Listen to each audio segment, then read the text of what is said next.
chamado Getsemani.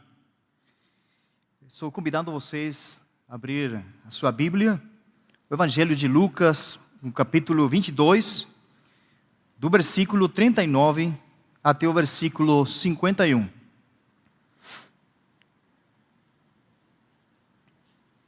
A Bíblia diz: E saindo, foi como acostumava para o Monte das Oliveiras, e também os seus discípulos o seguiram. E quando chegou àquele lugar, disse-lhes: Orai para que não entreis em tentação. E apartou-se deles cerca de um tiro de pedra, e pondo-se de joelhos, orava, dizendo: Pai, se queres, passa de mim este cálice. Todavia, não se faça a minha vontade, mas a tua. E apareceu-lhe um anjo do céu que o fortalecia. E posto em agonia, orava mais intensamente. E o seu suor tornou-se como grandes gotas de sangue, que corriam até o chão. E levantando-se da oração, veio para os seus discípulos e achou-os dormindo de tristeza. E diz-lhes: Por que estáis dormindo? Levantai-vos e orai para que não entreis em tentação. E estando eles ainda a falar, surgiu uma multidão, e um dos 12, que se chamava Judas, ia adiante dele, e chegou-se a Jesus para beijar. E Jesus lhe diz: Judas, com um beijo traz ao Filho do Homem? E vendo os que estavam com ele e o que ia a suceder, disseram-lhe: Senhor, feriremos a espada? E um deles feriu um servo do sumo sacerdote e cortou-lhe a orelha direita. E respondendo Jesus diz: Deixai-os, basta. E tocando-lhe a orelha, o curou. Um lugar chamado Getsemani. A vida e o ministério do nosso Senhor Jesus foram marcadas pelos lugares que Ele visitou e pelos acontecimentos que ali ocorreram. Durante o ministério do nosso Senhor Jesus, muitos lugares ficaram famosos e alcançaram certa notoriedade pelas coisas que ali aconteceram até o dia de hoje. A vida de Cristo esteve ligada a certos lugares onde desenvolveu grande parte do seu ministério. E alguns desses lugares, por exemplo, foram o Galileia, Cafarnaum, o Rio Jordão, Galileia e o deserto. E muitos outros lugares na Bíblia, eles foram marcados pelas coisas que aconteceram lá e que se viram muito ligados à vida do nosso Senhor Jesus Cristo. Mas há um lugar em particular que eu quero lembrar nesta noite para compartilhar com vocês pelas coisas que aconteceram lá, aquele último dia do nosso Senhor Jesus Cristo. Refiro-me ao Monte Getsemani. Foi o último lugar visitado por Cristo antes de ser traído e depois pendurado naquela cruz. Jesus sabia que havia chegado a sua hora. Ele sabia que seria vendido, traído, abandonado, e ele sabia também que seria crucificado. E uma grande verdade tão reveladora que Jesus escolheu aquele lugar para passar as últimas horas de sua vida e seu ministério terrenal. Se você soubesse que você somente teria 3 horas e depois você vai morrer, que lugar você frequentaria? Que lugar você escolheria para passar as últimas horas da sua vida? Mas nós sabemos pela Bíblia que Jesus escolheu aquele monte, aquele horto, onde ele frequentava para ter tempo de comunhão com Deus, para orar a Deus. A palavra Getsemani significa prensa de azeite, ou seja, local de esmagamento para conseguir um suco da fruta. Era um jardim situado no Monte das Oliveiras, em Jerusalém, hoje conhecida como Israel. Os discípulos prepararam a Páscoa e festejaram e saíram pelo Monte das Oliveiras juntos com Jesus. Jesus os disse que ficassem ali sentados enquanto ele iria a orar. Nesse meio tempo, aquele que vinha caminhando com Jesus foi tomado pelo maligno e seu coração ficou transformado e corre para encontrar a Caifás e entregar a Jesus. Estamos falando de quem? De Judas. E muito importante notar também que as últimas horas do nosso Senhor foram escolhidas para seres passadas com seu Pai em oração.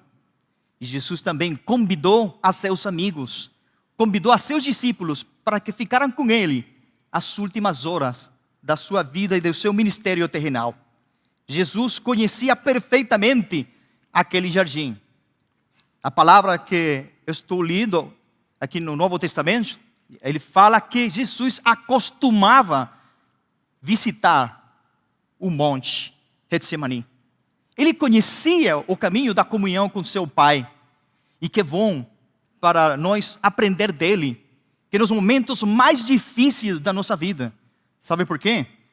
Porque eu e você também vamos enfrentar momentos difíceis das nossas vidas.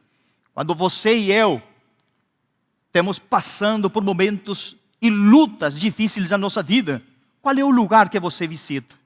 Qual é o lugar onde você vai? Vai refugiar-se no seu quarto? No seu escritório? Vai para um lanchonete? Onde que você vai? Para aqueles momentos mais difíceis da sua vida. Nós aprendemos hoje de Jesus, que Jesus conhecia um caminho, o caminho da comunhão com o Pai, e ele foi para esse monte para ter esse tempo com seu Deus, com seu Pai. Aquela famosa visita de Jesus ao Getsemani nos deixa grandes ensinamentos para o desenvolvimento da nossa vida espiritual. Jesus visitou aquele lugar para ter um tempo de intimidade com seu Pai. Esse foi o momento da maior agonia de Jesus. Foi um momento definitivo. Ele sabia que o destino da raça humana estava em suas mãos. E na hora de maior angústia, decidiu estar com seu Pai e com seus amigos. Então, meus queridos irmãos, mas provavelmente a principal razão para ir ao Getsemani era que era um lugar bem conhecido por nosso Senhor. A Bíblia fala como ele frequentava esse lugar porque ele conhecia o caminho, conhecia a rota, ele conhecia que aquele lugar, ele tinha um lugar para encontrar-se com seu Pai. Então, também vamos ver que Judas, aquele que o traicionou a ele encontrou esse caminho também. Judas também conhecia esse caminho. Ele passou tempo com Jesus aí. E também Judas, que entregou, conhecia aquele lugar. Nosso Senhor não queria se esconder.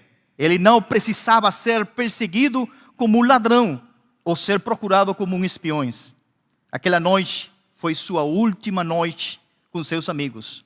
Aquela última reunião foi muito importante para ele. Jesus sabia que antes de enfrentar o desafio mais crucial da sua vida, o momento mais decisivo, ele tinha que visitar um lugar chamado Getsemani.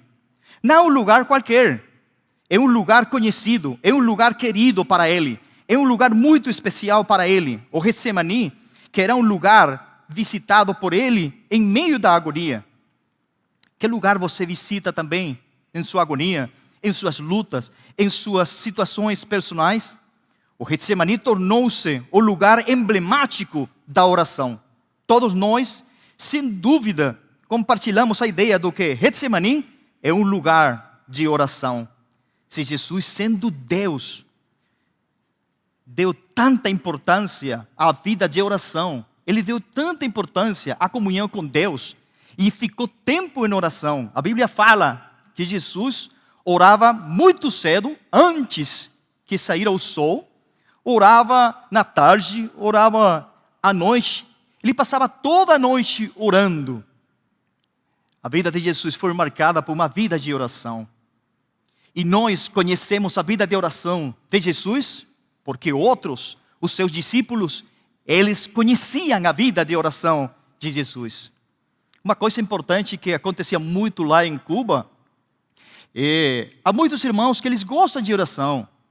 Quando começa o ano, eles dedicam 21 dias para orar a Deus e entregar a Deus 21 dias de oração. Eles fazem jejum, eles fazem muito tempo de oração. E isso é bom, mas o que particularmente captou minha atenção lá em Cuba de muitas pessoas, era que muitas pessoas que passavam muito tempo em oração, eles falavam muito da sua própria vida de oração. Eu fiquei 40 dias. Outro um dia me falou, pastor, eu jejuei 42 dias, mais que Jesus. E como que eu sou melhor, eu queria ultrapassar a Jesus. Meus queridos irmãos, se você encontra uma passagem na Bíblia onde Jesus falou da sua vida de oração, então, não há. Nós conhecemos a vida de oração de Jesus porque outros viram ele orando. Porque outros conheciam a vida de oração de Jesus. Todo aquele que ora a Deus nunca fala da sua vida de oração. Provavelmente ninguém conhece da sua vida íntima, mas todo mundo sabe que você é um homem de oração.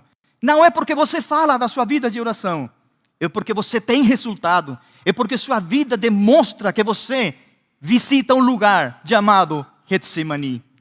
Está certo ou não?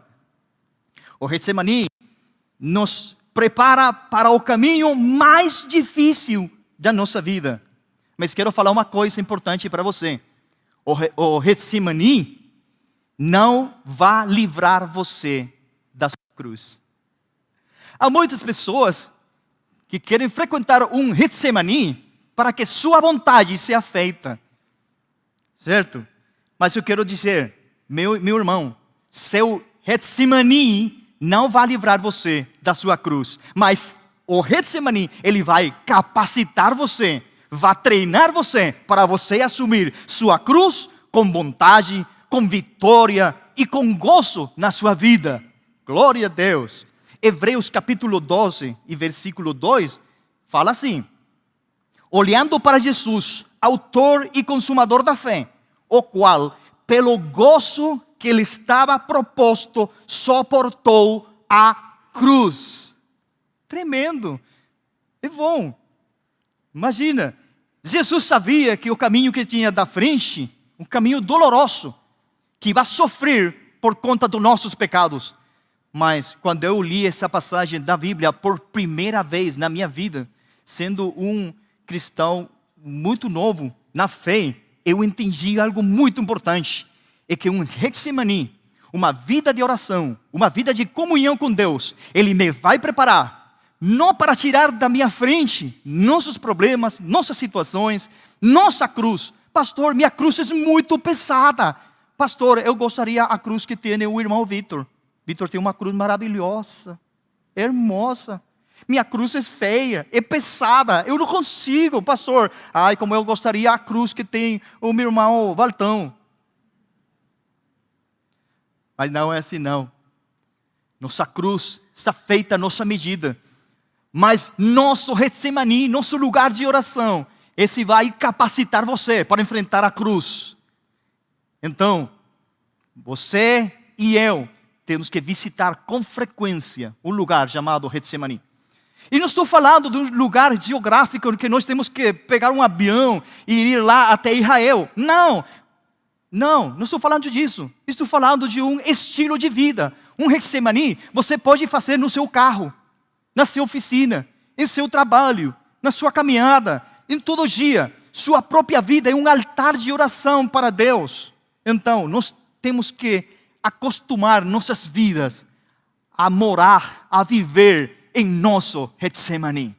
Você tem seu Getsemani? Então tem que procurar seu Getsemani. Cada homem é o que? Sua vida de oração. Seremos tão fortes quanto for a nossa vida de oração. Orar é uma batalha espiritual. Não sei se você concorda comigo. Orar é uma batalha. Porque meu espírito, ele quer orar, minha carne não quer. Quando você se propõe a fazer um tempo de oração, buscar a Deus, aí estão batendo a sua porta. Aí está ligando o seu telefone. Aí vem visita a sua casa não programada. O cansaço, sua carne, ela não quer orar. Um dia eu estava trabalhando em um lugar montanhoso, de muita montanha em Cuba. Eu tinha que tomar conta de muitos missionários na Convenção Batista. Eu tinha muito trabalho, eu tinha uma agenda muito cheia, estava lotada de coisas. E no meu trabalho lá, a convenção forneceu um transporte para eu fazer esse trabalho e tomava conta de uns quase 100 missionários. E eu tinha uma vida muito corrida. Uma manhã eu tinha que sair para visitar umas 20 igrejas na manhã. Eu li a minha Bíblia, fiz uma oração, tomei um cafezinho, peguei uma moto, eu liguei a moto. Quando eu engatei a primeira, eu percebi a voz de Deus que falou no meu coração. Não foi um anjo, eu não ouvi uma voz audível. Mas Deus falou no meu coração e me falou assim: Miguel, você lembra onde você teve uma leitura da Bíblia agora? Um minuto depois? E eu falava assim, eu não lembro qual foi aquele pedaço, aquele tramo da Bíblia que eu estava lendo. Eu não lembrava, meu querido irmão. É tão corrido, é tão difícil, tão puxado esse negócio lá, que se tornou um costume. Há muitos irmãos que orar e ler a Bíblia é pela força da costume. Mas não lembra onde foi a sua leitura essa manhã. Você lembra onde foi sua leitura na manhã? Meu Deus do céu. Eu desliguei minha moto, comecei a chorar. E o Espírito de Deus, ele trabalhou no meu coração. Desci da moto, entrei no meu quarto, fiquei no joelho e pedi perdão a Deus. Sabe por quê? Porque uma agenda cheia, lotada de coisas, não fala que você está mais perto de Deus. Deus quer que você passe mais tempo com Ele no seu monte, que Ele se chama Getsemane. Deus está chamando a eu e a você a passar mais tempo no seu monte. Temos uma vida tão agitada, uma agenda tão saturada de compromissos, que não sobra tempo para orar. E no final, sacrificamos a oração no altar do urgente.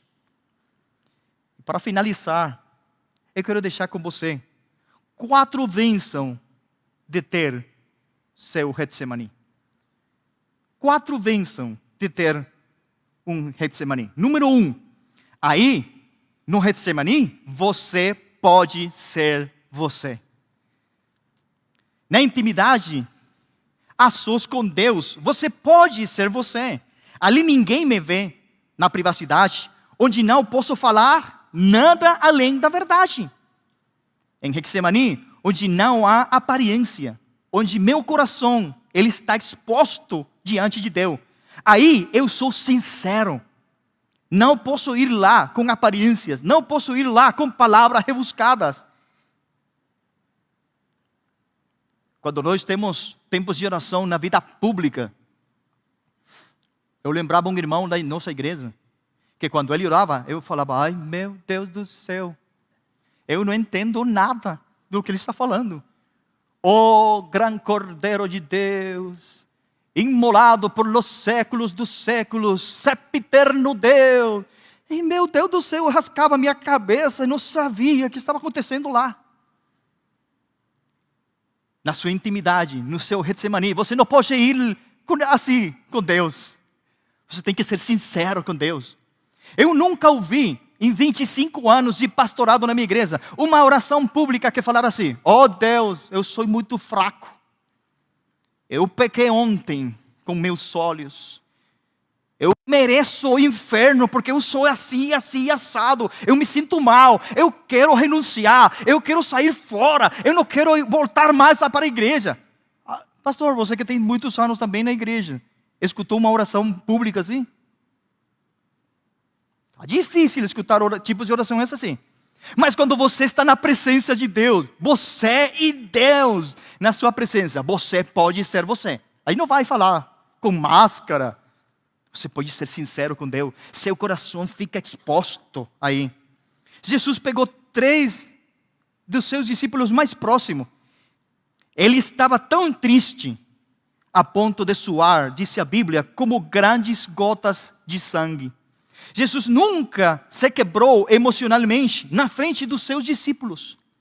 Você imagina Jesus fazer essa oração que ele fez para uma multidão? Minha alma está em agonia até a morte. Um líder está orando assim, está na agonia. Um líder é fraco. Jesus, ele, na presença do seu Pai, ele fez uma oração muito forte para ele. Ele enfrentou fortes pressões em seu ministério. E nunca Jesus se quebrou visivelmente.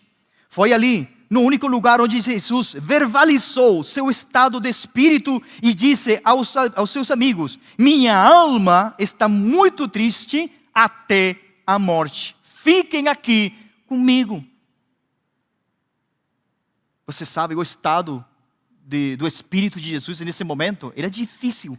E vou falar uma coisa, há muitas pessoas que pensam que o estado de Jesus, essa agonia, era porque ele vai enfrentar uma cruz, pelos pregos, ou aquele dor físico. A agonia de Jesus vai muito mais que os dores físicos. A Bíblia diz, varão de quebranto, experimentado em dor. O sofrimento maior de Jesus era que ele tinha que carregar seu pecado, meu pecado e o pecado do mundo nas suas costas. O inocente Filho de Deus e vai a sofrer por você e por eu. Foi ali, no único lugar onde Jesus verbalizou seu estado de espírito.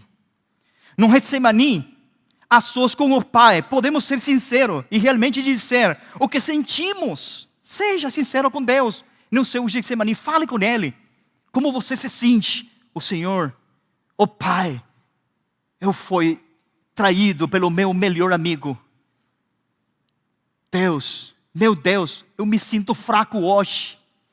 Eu tenho desejo de abandonar, de desistir. Seja sincero com Deus no seu Getsemani. Não fique sozinho. Vai ao seu Getsemani, porque ali você pode ser você. Número 2, no Getsemani podemos tomar as decisões mais importantes das nossas vidas. Na verdade, no Getsemani não foi o lugar onde Jesus tomou essa decisão para ir na cruz. Ele já havia resolvido isso antes. Mas no Getsemani, ele reafirmou sua obediência para cumprir sua missão, aquela que o Pai deu para ele. As palavras repetidas de Jesus na oração refletiram a sua grande agonia antes de assumir o último trecho da estrada dolorosa da cruz. Foi lá que ele disse: não faça como eu quero, mas como você quer. Ali no seu Getsemani, meu querido irmão, ali você tem a capacidade para tomar as decisões mais importantes da sua vida. Da mesma forma, não podemos nós dar-nos o luxo de ignorar o Getsemani antes de tomar as decisões mais importantes das nossas vidas. Você toma uma decisão importante e depois vai orar a Deus. Deus, abençoa essa decisão que eu já tomei. Não faça assim. Vai do seu Getsemani. Ora com Deus. Passe tempo com Deus antes de você tomar as suas decisões mais importantes da sua vida. Quando você visita a presença de Deus em oração, você recebe a força necessária para enfrentar as decisões mais difíceis da sua vida. Você tem que tomar decisões difíceis. Não cometa o erro de fazer isso sem primeiro visitar o seu Getsemani. Há muitos que querem ver você fracassar. Há muitos inimigos que querem ver você ficar no chão. Mas no seu Getsemani você vai ter a capacidade de Deus para tomar as decisões. Nós estamos tomando decisões todos os dias. Desde o momento em que a gente acorda até nosso deitar, estamos tomando decisões. E é muito bom haver ficado um tempo em nosso Getsemane antes de tomar as nossas decisões. Bênção número 3. Somente no Getsemane, tudo pode ser suportado. Aqui vemos uma pessoa boa que dedicou toda a sua vida, e sua vida foi para fazer o bem. Um homem amoroso, ele viveu para fazer o bem. Foi aí que Jesus viu que aquela pessoa que estava liderando aquela turma que veio a pegar ele, quem era? Um amigo chamado Judas. Alguém que comeu com ele, alguém que ele amou, ajudou, ensinou e investiu tempo nele. Judas sabia bem onde estava Jesus. Judas não foi forçado, nem chantageado para entregar a Jesus. Ele se ofereceu para entregar a seu mestre. Ele falou com o sumo sacerdote e falou assim: que você me vai dar se eu entrego você a Jesus? Ele não foi forçado, ele não foi chantageado, saiu do seu próprio coração. O que você me quer dar? Nem ele colocou o preço. Ele estava disposto a receber qualquer coisa por entregar a seu mestre. Essa é uma da parte dessa história que mais dói no meu coração. Dói muito. Sabe por quê? Porque ele passou muito tempo com Jesus. Judas, ele não parecia traidor. Ele não tinha um rosto de ser traidor. Ele era um homem de confiança. Ele era o tesoureiro da equipe. Ele que tinha o dinheiro da equipe. Os dias de Jesus na ceia, ele falou: um dia você é diabo, me vai entregar. Se Judas ele tivesse um rosto de, maluqueiro? O rosto dessa pessoa que vai entregar a seu mestre, todo mundo vai ficar: eu sei quem é o diabo. É aquele que está lá. Esse é o diabo, ele parece o diabo. Não, Judas não parecia o diabo. Judas parecia um homem de confiança.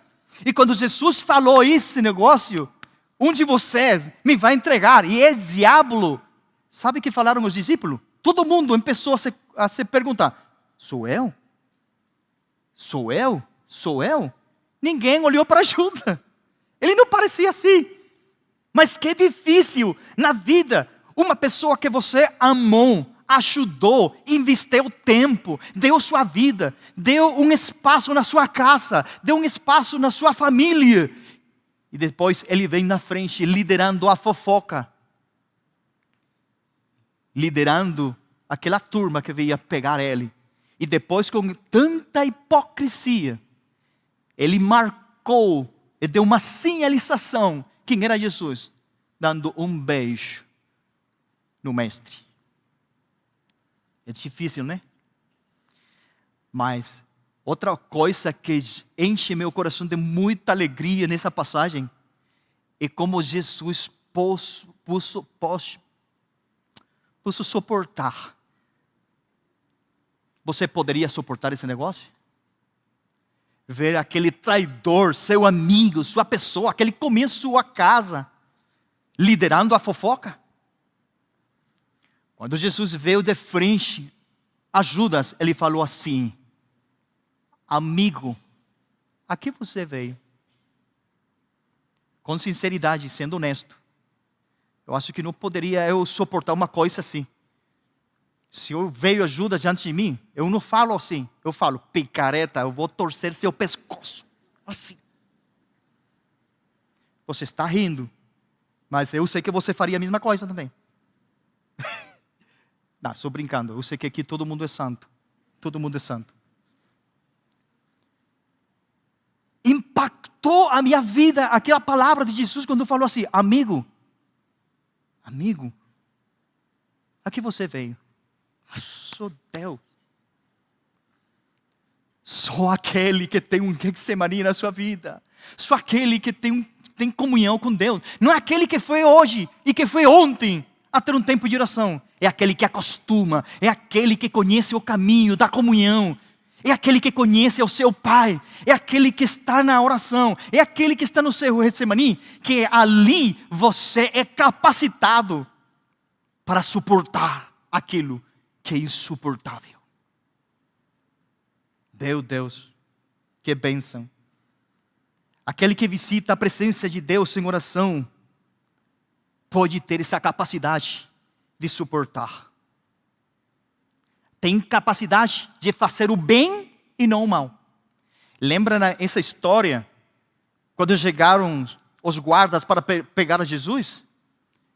O discípulo que havia falado antes para Jesus e falou: Mestre, eu vou com você até a prisão. Eu vou com você até a morte.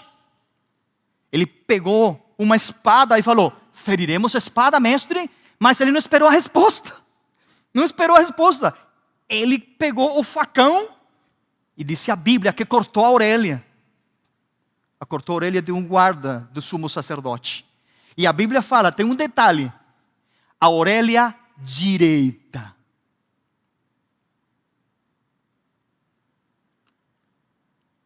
Era tão preciso, tão bom com a espada, que só isso assim para cortar a orelha.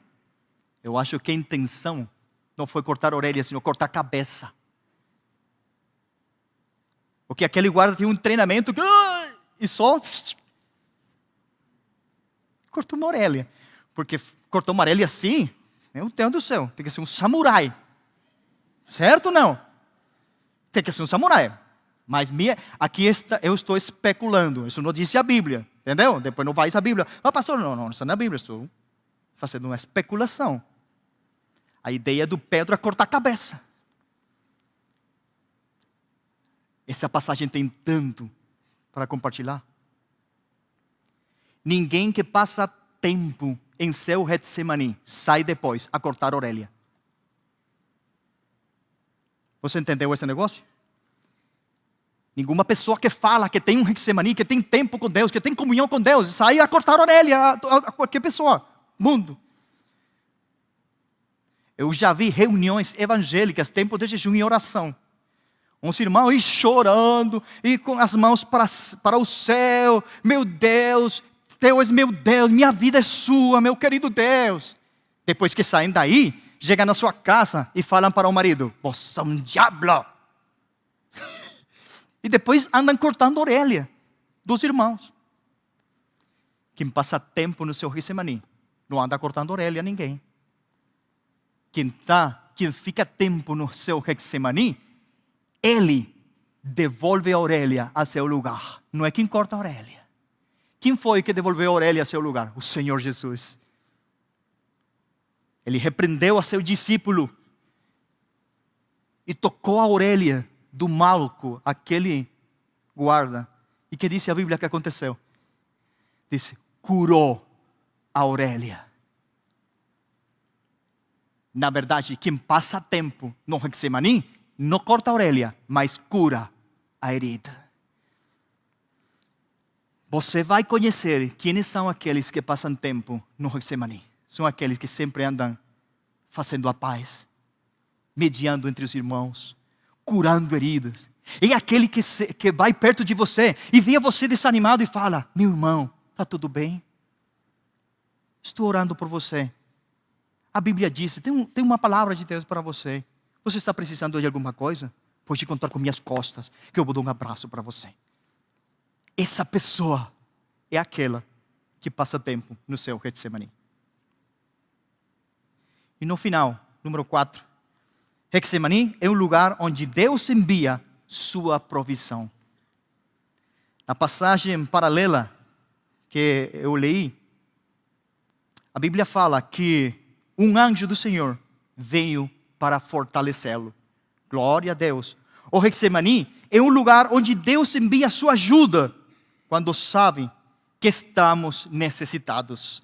Agradeço a Deus pela ajuda da sua presença e desses anjos que estão na forma de irmãos. Não é muito provável que Deus vai enviar um anjo do céu para trazer uma palavra para você. A Bíblia diz que na igreja tem anjos. O pastor é um anjo. Os pastores da igreja são anjos. Um irmão que vai à sua casa, que dá uma visita, que dá uma palavra para você, é um anjo de Deus. Quando você tem tempo de oração com Deus em seu Getsemane, Deus vai enviar para você esses anjos, essa ajuda que você está precisando no momento mais difícil da sua vida. Getsemane é um tempo onde Deus está presente através da sua palavra, através do seu Espírito, através da sua igreja. Eles são os anjos e ajuda para nós dar uma resposta, para nos fortalecer nos momentos de crise e guiar-nos em nossa corrida. Nossa carreira cristã será repleta de momentos que exigirão que tenhamos estado em nosso Getsemane para podermos permanecer de pé. Na verdade, virão momentos de definição, momentos de árdua luta, momentos de grandes aflições que só conseguiremos superar se visitamos continuamente o nosso Getsemane. Igreja, Deus te abençoe de coração. Vamos visitar nosso Getsemane, hoje e sempre. Quero convidar você para orar, por favor.